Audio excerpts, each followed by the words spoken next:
आणि त्यातून आपल्याला शिकायला मिळतं. स्वामींनी आपल्या अनुभवातून प्रत्येकाला शिकवण दिली आहे, असे आपण म्हणू शकतो. ही अशीच एक स्वामींची घटना आहे, जी आपल्यासाठी प्रेरक ठरते. श्री स्वामी समर्थ 16 पंचमुलाबरोबर गोट्या खेळत होते. स्वामी म्हणतात, जिंकायचं असेल तर नेम अचूक पाहिजे. लक्ष केंद्रित करावं लागतं. खेळ म्हटला तर गोंगाट होणारच. खेळ म्हटलं तर गोंगाट होणारच. सोळपांची सासू पारायण करत असते. तिला त्रास होतो. सोळपांची पत्नी स्वामींना थोड्या चिडक्या स्वरात, निदान थोड्या वेळेपर्यंत तरी शांत राखा, असं म्हणते. स्वामी सोळपांची पत्नी स्वामींना थोड्या चिडक्या स्वरात, निदान थोड्या वेळेपर्यंत तरी शांतता राखा, असं म्हणते. स्वामी मान्य करतात, पण समज पण देतात. स्वामी मान्य करतात, पण समज पण देतात. पारायण करताना खेळायचा आवाज ऐकू तरी येऊ पारायण करताना खेळाचा आवाज तरी ऐकू कसा येतो? पारायण करताना खेळाचा आवाज तरी ऐकू कसा येतो? कोणतीही गोष्ट करताना एकाग्रता हवी. कोणतीही गोष्ट करताना एकाग्रता हवी. देवाचे नाव घेताना तर उच्च पातळीची हवी. देवाचं नाव घेताना तर उच्च पातळीची हवी. सोळाप्पा आपल्या एक स्नेहभोजन वामनराव बर्देकर यांना स्वामी दर्शनाला आणतो. सोळाप्पा आपले एक स्नेहजन वामनराव बर्देकर यांना स्वामी दर्शनाला आणतो. वामनबुवा स्वामींना पाहतच राहतात. एका मुलाला भूक लागली म्हणून स्वामी आतून नैवेद्याचे अन्न आणून देतात. घास भरवतात. नैवेद्याचे अन्न आणताना सोळप्पांची सासू विरोध करत. पण स्वामी दुमत नाही. स्वामी सांगतात, पोटी नुसती वाचू नका. आचरणात पण आणा. अंधश्रद्धा, सोवळं यांच्या नादी लागू नका. सोळप्पांची पत्नी आणि सासू सोळप्पांजवळ तक्रार करतात, पण सोळप्पा काही ऐकत नाही. तिकडे शास्त्रीबुवा वामनबुवांना स्वामींबद्दल घालून पाडून बोलतात. मग ते वामनबुवाला घेऊन आपल्या घोळ स्वामींकडे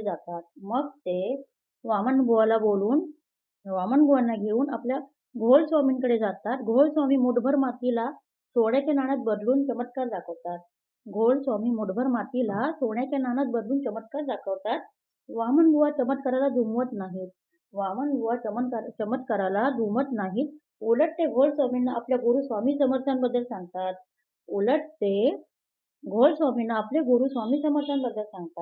घोळ स्वामी सोन्याचा लालूच देऊन आपले शिष्य करू असं पाहतात. वामनबुवा आणि घोळ स्वामी यांच्यात वाद विवाद होतो. जाता जाता वामनबुवा सांगून जातात, की माझे गुरु येईल तुमची परीक्षा पाहायला. तिकडे शास्त्रीबुवा घोळ स्वामींकडे दगड घेऊन याचं सोनं करा अशी विनंती करतात.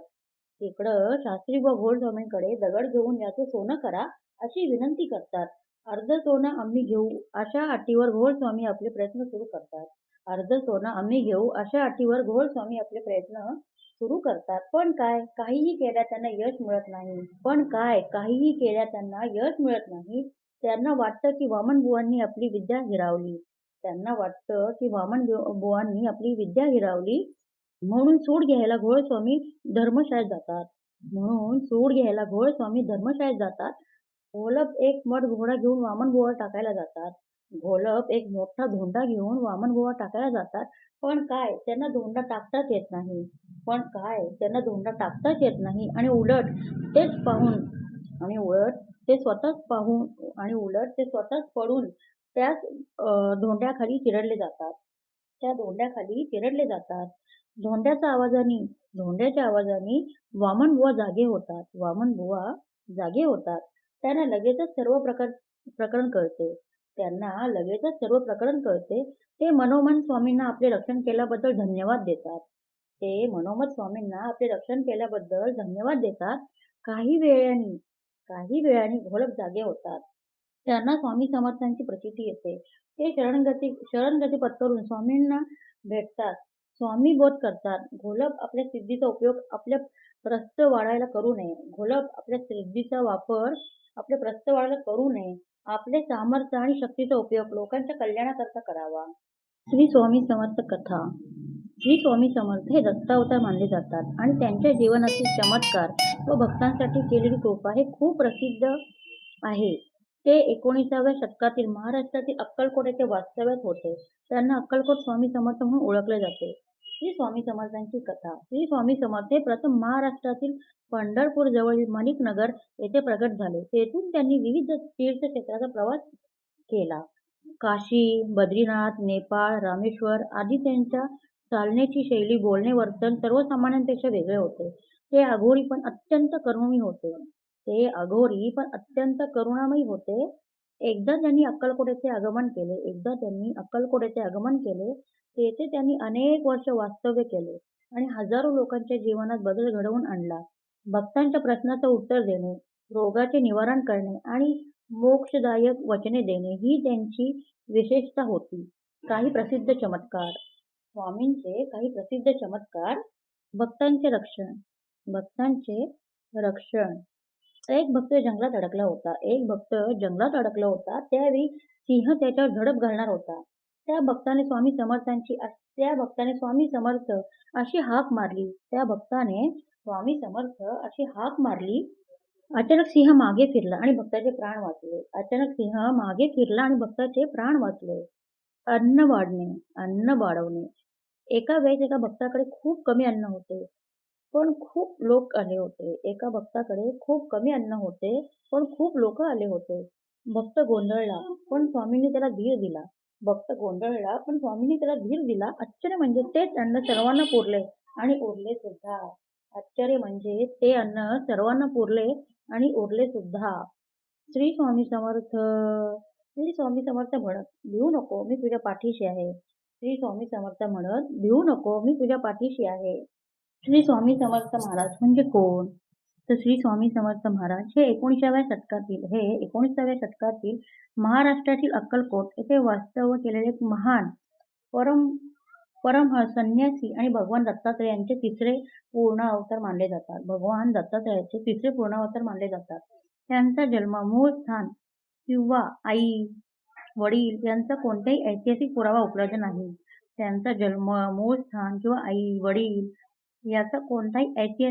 उपलब्ध नाही. परंतु ते स्वतःला नूरसिंह सरस्वतीचा अवतार मानत असत. प्रगटीकरण आणि आगमन. स्वामी समर्थांचा सर्वप्रथम इसवी सन 1838 च्या सुमारास महाराष्ट्रात मंगळवेढा, सोलापूर येथे प्रगट झाले. स्वामी समर्थ सर्वप्रथम इसवी सन 1838 मध्ये महाराष्ट्रात मंगळवेढा, सोलापूर येथे प्रगट झाले. येथून त्यांनी विविध क्षेत्राचा प्रवास केला आणि सप्टेंबर-ऑक्टोबर 1856 मध्ये ते अक्कलकोट, जिल्हा सोलापूर येथे कायमस्वरूपी वास्तव्याला आले होते. आणि ते सप्टेंबर-ऑक्टोबर 1856 मध्ये अक्कलकोट, जिल्हा सोलापूर येथे कायमस्वरूपी वास्तव्याला आले होते. तेथे ते तब्बल 22 वर्ष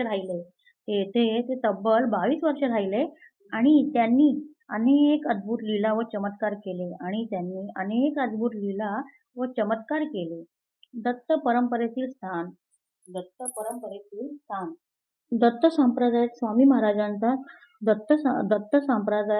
महाराजांना श्रीपाद श्री वल्लभ आणि श्री नूरसिंह सरस्वती यांच्यानंतर तिसरा पूर्ण अवतार मानले जाते. आख्यायिकेनुसार गाणगापुरातील नूरसिंह सरस्वती कर्दळी वनातून गुप्त झाले आणि सुमारे 300 वर्ष कठोर तपश्चर्या केली. त्यानंतर एका लाकूडतोड्याच्या कुऱ्हाडीचा घाव बसल्यामुळे त्यांची समाधी भंग पावली आणि तेथून ते स्वामी समर्थांच्या रूपात बाहेर आले. टिकवण आणि कार्य. त्यांनी लोकांना अज्ञानातून बाहेर काढले आणि माणुसकी, प्रेम व भक्तीचा मार्ग दाखवला.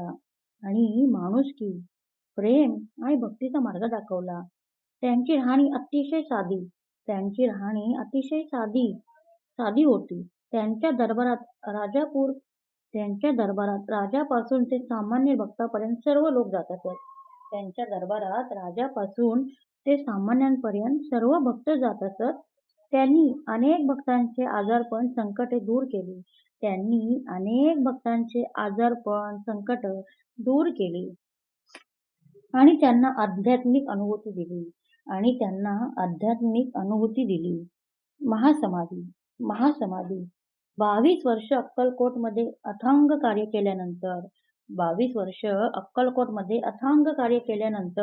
13 सप्टेंबर 1878 रोजी 22 वर्ष अक्कलकोटमध्ये अथांग कार्य केल्यानंतर 13 सप्टेंबर 1878 रोजी त्यांनी अक्कलकोट येथे महासमाधी घेतली.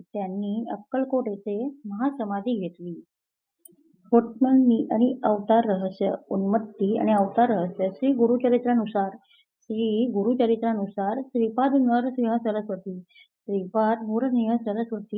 1458 मध्ये कर्दळी वनात महासमाधी घेतली. 1458 मध्ये कर्दळी वनात महासमाधी घेतली.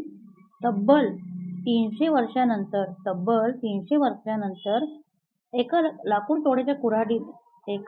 तोड्याच्या कुऱ्हाडीचा घाव बसल्यामुळे त्यांची समाधी भंग पावली आणि तेथून श्री स्वामी समर्थांचा प्रगटीकरण काळ सुरू झाला.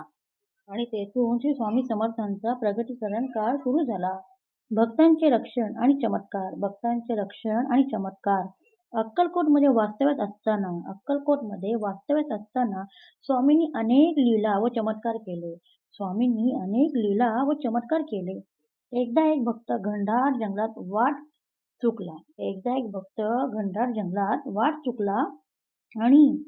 वाट चुकला आणि त्याच्यावर सिंह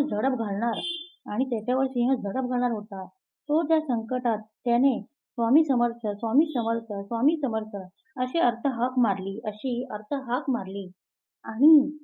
आणि चमत्कार झाला. सिंह अचानक मागे फिरला.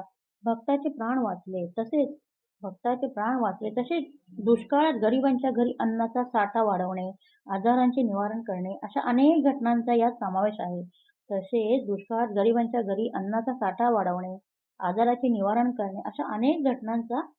समावेश आहे. अंधश्रद्धा आणि अहंकार निर्मूलन एकाग्रतेचा धडा. एकदा चोळप्पांच्या घरी बोधकथा. एका राजाने एका लोहारावर खुश होऊन त्याला मोफत चांदीची बॅग भेट दिली.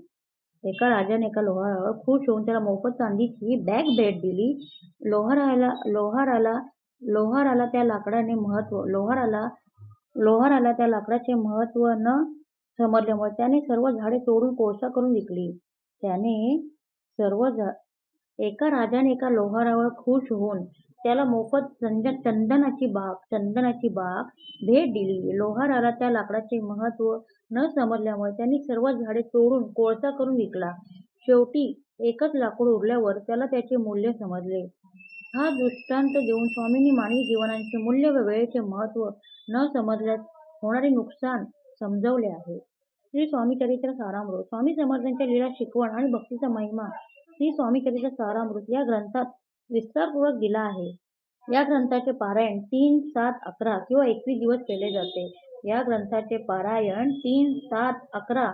21 दिवस केले जाते.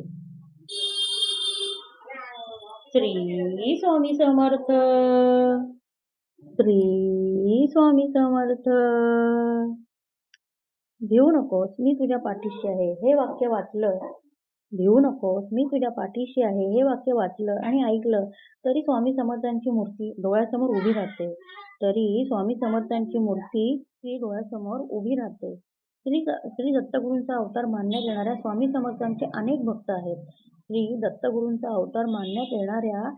समर्थांचे अनेक भक्त आहेत.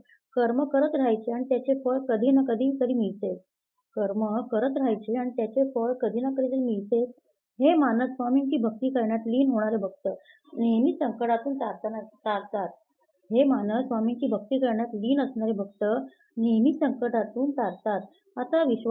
असा विश्वास आहे भक्तांना कितीही संकटे आली, कितीही संकटे आली, तरीही स्वामी समर्थांचे नामस्मरण घेतल्यानंतर आणि स्वामींनी सांगितलेले जीवनाचे सार लक्षात घेऊन कितीही संकटं आली, तरी स्वामी समर्थांचे नामस्मरण केल्यानंतर आणि स्वामी समर्थांनी सांगितलेले स्वामी समर्थांचे सार लक्षात घेऊन वागल्याने नक्की जीवनाचे सार्थक होते, असे मानण्यात येते. स्वामी समर्थांची अगाध महिमा स्वामी समर्थांची अगाध महिमा आणि त्यांच्या अवतारांमध्ये त्यांनी केलेले कार्य हे अफाट आहे. आणि त्यांच्या अवतारांमध्ये त्यांनी केलेले कार्य हे अफाट आहे. जीवनाचे सार समजून देणारे जीवनाचे सार समजून देणारे स्वामी समर्थांचे काही संदेश जीवनाचे सार समजून देणारे स्वामी समर्थांचे काही संदेश. खूप अडचणी आहेत जीवनात, खूप अडचणी आहेत जीवनात, परंतु त्यांना समोर जाण्याची शक्ती तुमच्यामुळे येते स्वामी, तुमच्यामुळे येते स्वामी. तू कोणाला फसवू नकोस, तू कोणाला फसवू नकोस. मी तुझ्या पाठीशी आहे. तुझी फसवणूक होऊ देणार नाही. तू कोणाला फसवू नकोस. मी तुझ्या पाठीशी आहे. तुझी फसवणूक होऊ देणार नाही. कोणत्याही सकारात्मक विचारांना कोणतेही विष मारू शकत नाही. कोणत्याही सकारात्मक विचारांना कोणतेही विष मारू शकत नाही आणि कोणत्याही नकारात्मक विचारांना कोणतेही औषध वाचवू शकत नाही आणि कोणत्याही नकारात्मक विचारांना कोणतेही औषध वाचवू शकत नाही. प्राण गेला तरी दुसऱ्याच्या जीवाची हिंसा करू नये. प्राण गेला तरी दुसऱ्याच्या जीवाची हिंसा करू नये. ध्येय ध्येय साध्य करणे किती कठीण असो, ध्येय साध्य करणे किती कठीण असो, पण जर आत्मविश्वास असेल, तर अशक्य असे काहीच नाही. तर अशक्य असे काहीच नाही. वाईट वेळेत साथ सोडलेल्या लोकांकडे लक्ष देऊ नका. वाईट वेळेत स्वार्थ सोडलेल्या लोकांकडे लक्ष देऊ नका. पण ज्यांनी वाईट वेळेत साथ देऊन चांगली वेळ आणून दिली, त्यांचे मोल कधीही विसरू नका. त्यांचे मोल कधीही विसरू नका. जर माझे नाव तुझ्या ओठाशी आहे, तर घाबरतो कशाला? मी सदैव तुझ्या पाठीशी आहे. मी आहे ना तुझ्या पाठीशी. श्री स्वामी समर्थ संकटात तुमच्याची शक्ती आणि जिद्द पाहण्यासाठी येत असतात. श्री स्वामी समर्थ तुमच्यातील संकट आणि जिद्द पाहण्यासाठीच येत असतात. श्री स्वामी समर्थ. उगाची बितोसी बळहे पळू दे, जवळी उभी स्वामी शक्ती कळू दे. यशस्वी होण्याचा एकच उत्तम पर्याय आहे. दुसऱ्याचं भले झालेले पाहण्याची ताकद आपल्यात असली पाहिजे. जो असे कारण सर्व सृष्टीची आकारणे, जो लावी भक्तीसी, होवी मनाच्या दंभयुक्तीसी, असा अविनाशी माझा स्वामी. विश्वास ठेव जिथे संपते सर्व मर्यादा तुझी. तिथून साथ देतो मी. जाणीव ठेव शुद्ध मनासी. काय व्यर्थ वळवळतो. कशाशी असो भूक त्यासी, तू पुढे काय ठेवितो.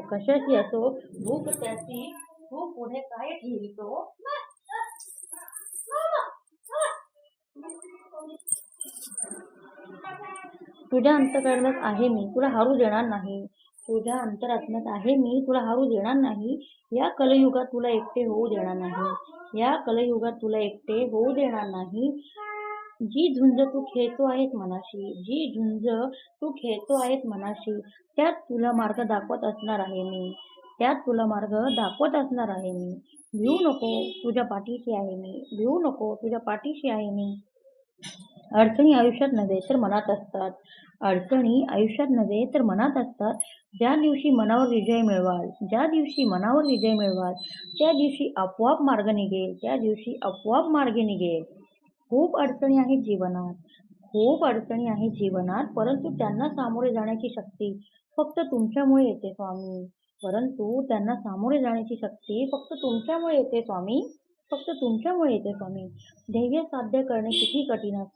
ध्येय साध्य करणे किती कठीण असो, पण जर आत्मविश्वास असेल तर अशक्यही असे काहीच नाही. श्री स्वामी समर्थ.